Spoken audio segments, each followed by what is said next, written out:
Okay, so now we're going to do something a little fun on our client's hands, probably a little bit more bright and quirky, possibly something that they might think about doing if they were to go on a holiday or a theme night, because most of the time people come to you and they're wanting to do something really neutral, boring.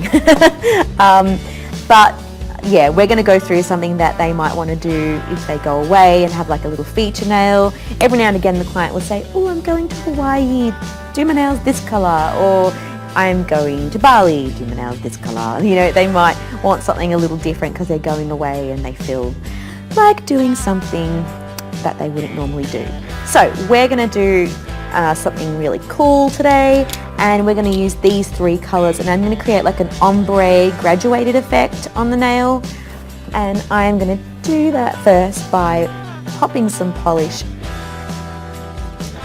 on the nail. Just be aware that I have prepped the nails for nail art by pushing back the cuticles with some cuticle away and spraying them with a little bit of alcohol, as well as removing any shine that's on the nail bed. So 1,